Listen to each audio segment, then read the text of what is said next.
Good day everyone and welcome to Exile News, the weekly show that brings you all the important news and information on Path of Exile. And this week the Synthesis Challenge Leagues started, so if you haven't had the time to catch up, this is definitely the recap for you. So first up in the week we got the rewards for the usual challenges. So as usual there are 40 challenges and at 12 you will earn the Synthesis Crown, which just like every crown in the game is barely visible. The Synthesis Pet, which is this round thing over here, might be interesting. It's definitely different than what's in the game right now.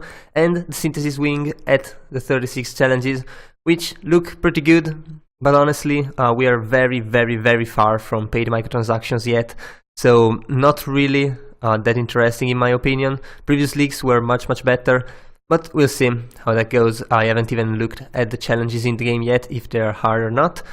But also, Betrayal League were migrated to the normal servers, and you will have everything carried over. However, you will need to wait June at least once before you can access your unveiled mods. So if you're playing standard for whatever reason, be sure to do that. Also, we got a development manifesto for the balance in the new leagues, and this came out right one day before the patch notes to prepare people for what came in the patch notes.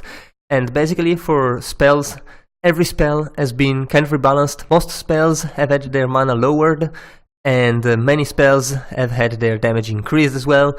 Just a couple of spells were actually nerfed, like the brands and the very strong ones. Even Arc was nerfed a little bit, especially in the jumping range, because let's be honest, they were way too strong. And the objective of GGG this league was to make spells better for self-casting instead of putting them on a totem, on a trap, or whatever, which is what people have been doing for the longest time. And well, support gems were also improved, especially the supports that were kind of falling behind. So Chain, Fork, Spell Cascade, those supports have been made stronger and improved. Curses also have been kind of reworked, not reworked, but I mean, before bosses had to have a very strong resistance to curses, otherwise Temp Chains and Enfeeble would totally trivialize the encounters. GGG has lowered the curse effect for stronger enemies, so for rares and unique enemies your curses will be less effective, which means that they can actually balance bosses a little bit better, and it should work much better. As always, when things don't go way too far in one direction or the other, it's much easier for GGG to actually balance the game. And well, Energy Leech actually appeared this league, and it seems to be the new thing. Definitely GGG wants to push that meta, because the Life Leech has been, well, predominant as being the only leech available pretty much, and Mana Leech basically not being there at all. So Energy Leech appeared, there are gems, there are sources on the trees, and it's definitely really good, so definitely look into that if you want to make a caster, which is what most people will do, thanks to the new skills like the Chaos and Divine skills, which are pretty much all spells. And well, casters, as we said, have been improved, so there are improvements on the passive tree affecting staves, dual wielding and shields, which means that you're not locked into preset things, and these changes are definitely bringing self-casting back. And well, there's the elemental damage that has been changed, especially for the Templar parts, which definitely goes hand in hand with the new changes to the skills. That's not a coincidence. The Shadow starting passive has been kind of a little bit moved around, and well, to be honest, it doesn't really change much, as many people noted. There's also some channeling passives on the skill tree, so that's something that's really good, because channeling is becoming more and more of a thing of itself, rather than just something that appeared out of nowhere. Trickster has been improved, and it's really strong. It was already strong, but it's stronger. Inquisitor also has been changed due to the new holy things, and again it's extremely strong. The non-chaos as extra chaos damage craft was way too strong, so it's been split into the 4 versions, like Fire, Cold, Lightning and Physical, and it appears at a lower level of damage. Also, the +1 to maximum totem veiled mod now is not a veiled mod anymore, and it appears as a shaper mod on shields. Other than that, a very important change is made to damage immunity. So before, people could reach 100% immunity or 100% resistance to all of the elements of the elements, and that made them pretty much immune to damage. So now your maximum resistances can never go above 90%. It doesn't matter what you do, you will never be able to go above 90%, so every maximum resistance above that is wasted pretty much.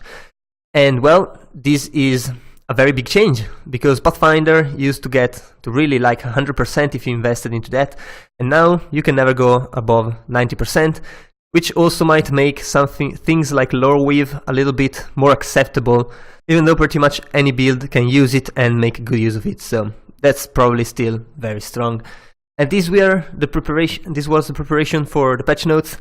And we also got, of course, the patch notes, but I'm not gonna go into that because it's way too long, and you can tell patch notes are long when the first page of the patch notes is just the table of content. That's how big it is.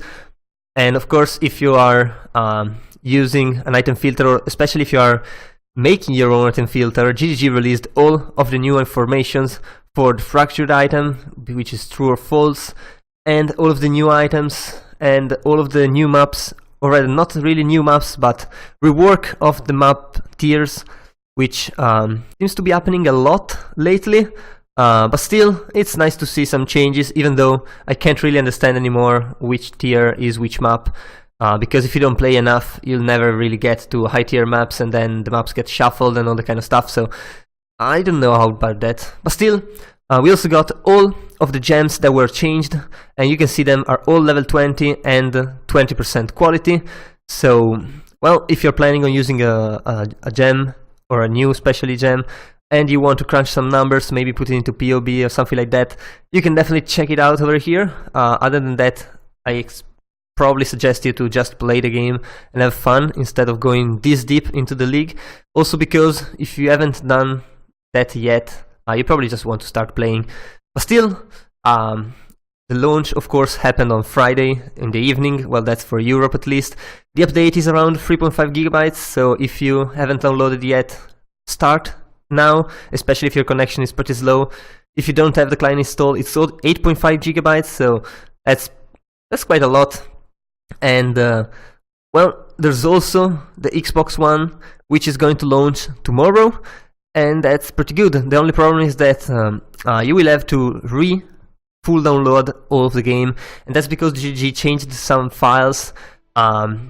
It's just una tantum, so you just have to do this once, and that's because GG changed things so that improvements in the future will be much better, and it will also minimize future memory issues, which is always good in a game to not have memory issues. PlayStation 4, there's not a release date yet, but GG is working on it, so it's definitely coming sooner or later. Hopefully sooner, but still, it's better to have a game that works than a game that doesn't work, so well, the wait is definitely going to be worth it, I am sure about that. And well, I mean, I hope you're enjoying the league, and that was all for this week. So if you enjoyed the video, leave a like and a comment down below. Also, if you want to remain updated every week, be sure to subscribe to my channel. So that was all, I've been your host Giorgio, and I'll see you guys the next time.